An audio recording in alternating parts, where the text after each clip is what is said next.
Professor Thessaly Winters had three unbreakable rules: never get involved with students, never mix personal life with professional reputation, and never, ever fall in love at work. She'd built her career on discipline, boundaries, and control. But when Azura Delacroix walked into her advanced literature seminar on that rainy September morning, everything Thessaly thought she knew about herself began to unravel. Some lines aren't meant to be crossed. Some rules aren't meant to be broken. But what happens when your heart refuses to listen to your head? This is the story of a love that defied every boundary, challenged every principle, and proved that sometimes the most forbidden connections are the ones worth fighting for. The lecture hall smelled of old books and rain-soaked coats. Professor Thessaly Winters stood at the podium, her fingers tracing the edge of her leather-bound copy of Virginia Woolf, preparing to begin her first class of the semester. At 38, she'd perfected the art of commanding a room, her tailored blazer, her authoritative voice, her ability to make 19th century literature feel urgently alive. She looked up as students filtered in, their faces a blur of youth and expectation. Then she saw her. The young woman entered differently than the others. She didn't rush or fumble with her backpack. She moved with quiet confidence, her dark hair pulled into a loose bun, glasses perched on her nose, a worn messenger bag slung across her shoulder. She chose a seat in the third row, not too eager, not too distant, and when she looked up, her eyes met Thessaly's. The moment stretched impossibly long. Thessaly felt something shift in her chest, a recognition she couldn't name. She forced herself to look away, clearing her throat and beginning her introduction. But throughout the entire 90-minute seminar, she found her gaze drifting back to that third row, to the woman who listened with unusual intensity, who took notes in what appeared to be a sketchbook rather than a laptop, who smiled slightly when Thessaly made a joke about Wolfe's relationship with Vida Sackville West. After class, students approached with the usual first-day questions. The young woman hung back, waiting. When the others dispersed, she stepped forward. "Professor Winters, I'm Azura Delacroix. I just wanted to say I've been looking forward to this class all summer." Her voice was warm, slightly husky. "Your book on queer narratives in Victorian literature changed how I see the world." Thessaly felt heat rise to her cheeks. "Thank you. That's very kind." "I'm working on my master's thesis," Azura continued, her eyes bright with genuine enthusiasm. "On forbidden love in 20th century women's literature. I was hoping, eventually, you might consider being my advisor." The word forbidden hung in the air between them. "I'd be happy to discuss it," Thessaly managed, her professional mask firmly in place. "Email me your proposal." Azura smiled, a devastating smile that made Thessaly's carefully constructed walls tremble. "I will. Thank you, Professor." Thessaly watched her leave, the efficient click of her boots echoing in the emptying hall. She sat down at her desk, her hands shaking slightly. This was nothing, she told herself. A promising student, an academic connection, nothing more. But that night, lying alone in her apartment with a glass of wine and a stack of ungraded papers, Thessaly couldn't stop thinking about the way Azura's eyes had locked with hers, the intelligence and depth she'd seen there, the dangerous pull she'd felt. She was 48 hours away from her second class, and already she knew this semester would be different. 3 weeks passed in a careful dance of professionalism and suppressed electricity. Thessaly threw herself into teaching with renewed passion, each lecture more animated than the last. Azura participated thoughtfully, her insights sharp and original, never seeking special attention but impossible to ignore.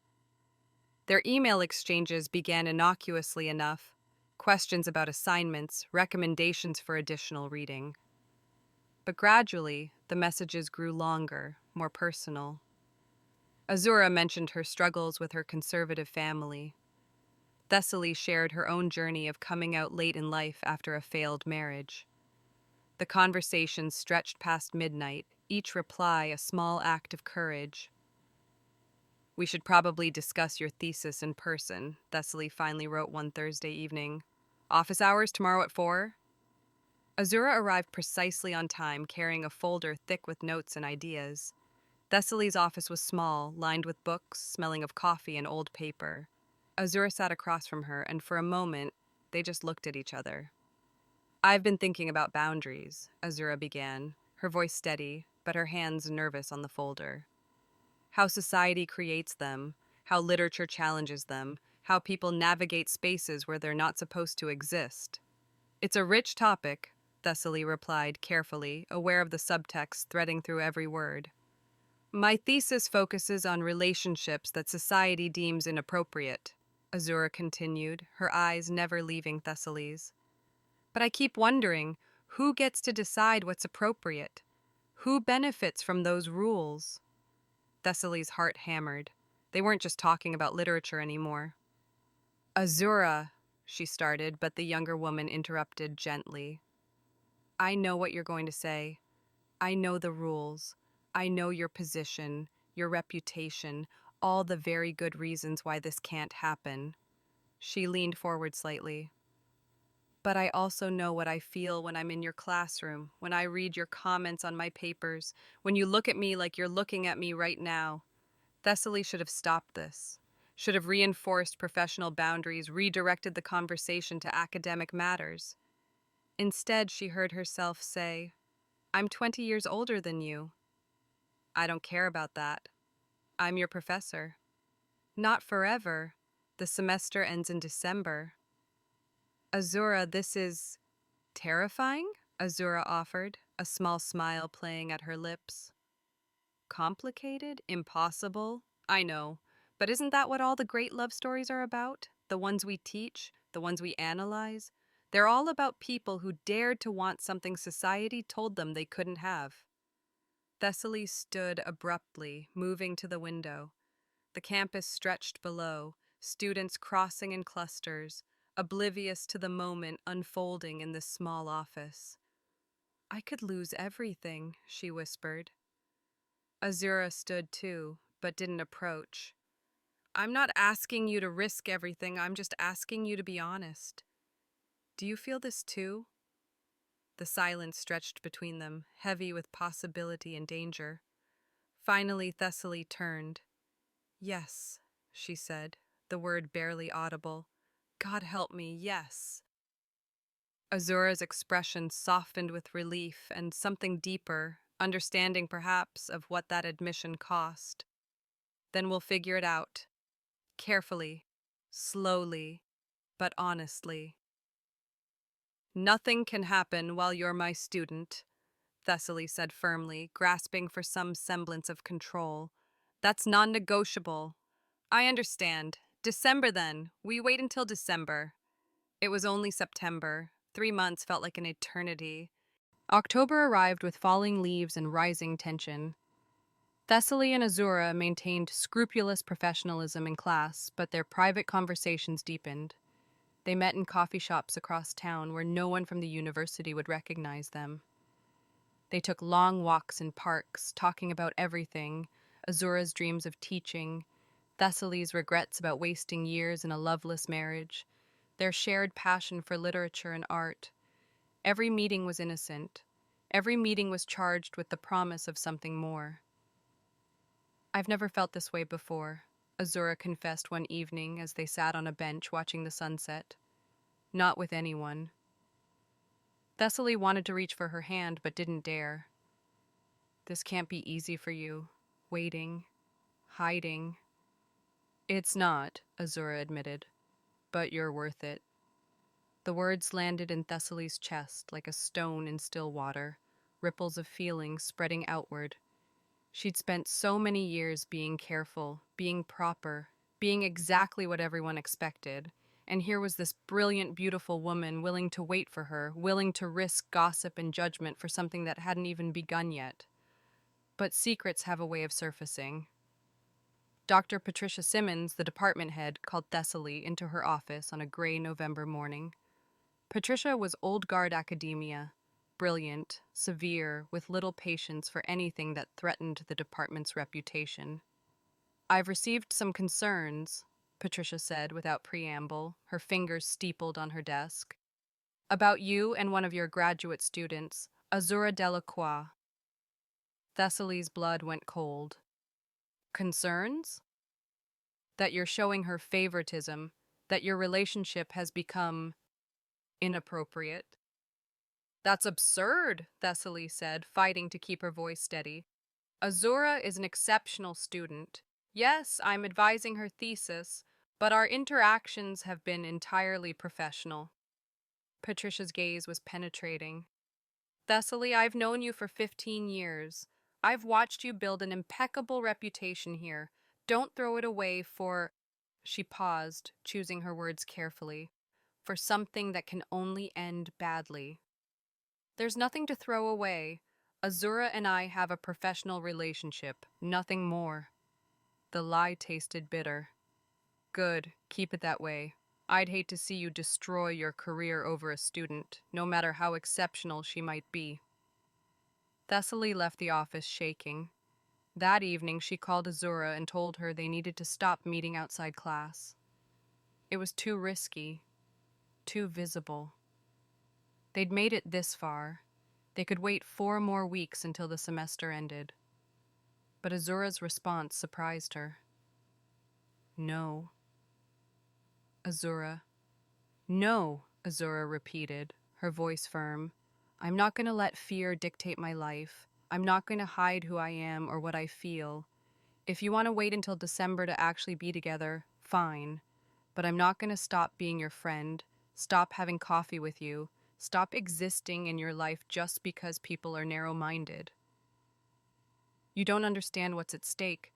"I understand perfectly. But Thessaly, if we start hiding now, we'll always be hiding. Is that the kind of love you want?" The question hung between them, unanswerable and essential. December came with the first snow and final exams. Thessaly graded Azura's papers with trembling hands, knowing that each marked assignment brought them closer to the moment when the rules that separated them would no longer apply. Azura's final essay was brilliant, a searing analysis of forbidden desire in contemporary literature that felt like a love letter disguised as scholarship. The last day of class arrived. Thessaly watched Azura gather her things, saw the question in her eyes. "Not yet," Thessaly's slight shake of her head conveyed. "Not until grades are submitted. 2 more days." Those 48 hours were agony. Finally, on a Thursday evening, with grades officially recorded and the semester formally concluded, Thessaly sent a simple text. "My place, 7 p.m., if you still want this." Azura arrived at 6:45. Snowflakes caught in her dark hair, her eyes bright with nervous anticipation. They stood in Thessaly's doorway, the threshold between everything before and everything after. "I submitted your thesis evaluation," Thessaly said softly. "You're no longer my student." "And now?" Azura asked. "Now," Thessaly said, finally allowing herself to reach out and brush a snowflake from Azura's cheek. "Now we get to choose what we are to each other." Azura stepped inside and Thessaly closed the door on the cold December night. They didn't rush. They'd waited long enough to savor this moment. They sat on the couch with wine and talked for hours, the conversation easy and deep, punctuated by long silences where they simply looked at each other, learning the permission of open affection. When Azura finally leaned in to kiss her, Thessaly felt 20 years of careful control dissolve. The kiss was gentle at first, tentative, then deepening with months of suppressed longing. They moved together with the inevitability of characters in all the great love stories they'd studied, drawn by something larger than logic, stronger than fear. "Stay," Thessaly whispered against Azura's lips. "I'm not going anywhere," Azura promised. The weeks that followed were a revelation. They navigated their new relationship carefully at first, mindful of appearances, but gradually grew bolder. Azura officially graduated in January. Thessaly introduced her at a faculty dinner as her partner, meeting curious glances with quiet dignity. Some colleagues whispered, others smiled with understanding. Dr. Simmons gave Thessaly a long look that might have been disappointment or might have been reluctant respect. Spring semester began, and Azura secured a teaching position at a different university across town. They found a rhythm, two professionals, two equals, building something real. They moved in together in March, Azura's books mingling with Thessaly's on the shelves, their lives interweaving like chapters of a story neither had planned but both had needed. "Do you ever regret it?" Azura asked one evening as they cooked dinner together, music playing softly in the background. "The gossip? The risk?" Thessaly set down her wine glass and pulled Azura close. "The only thing I regret is all the years before I met you. All the time I wasted following rules that were never meant to protect me, only to constrain me." Azura kissed her softly. "We make our own rules now." "We do," Thessaly agreed, smiling against her lips. "And rule number one, love doesn't follow the rules." Outside, the city hummed with life. Inside, two women who dared to cross every boundary stood together in their kitchen, cooking dinner, planning their future, and writing their own ending to a story the world had told them they couldn't have. Sometimes the best love stories are the ones we're not supposed to tell. Sometimes the greatest courage is choosing to tell them anyway. Thessaly and Azura's story reminds us that the heart doesn't consult rule books or worry about propriety. True love, the kind that transforms and endures, often begins in the most unexpected places and challenges us to be braver than we ever imagined. What do you think? Have you ever faced a choice between following your heart and following the rules? Have you experienced or witnessed a love that society said was inappropriate, but turned out to be exactly right? Share your thoughts and stories in the comments below. I'd love to hear about your experiences with forbidden love, second chances, or finding courage when it matters most. Let's start a conversation about love, boundaries, and the rules we choose to break. Don't forget to like and subscribe for more stories about love in all its forms.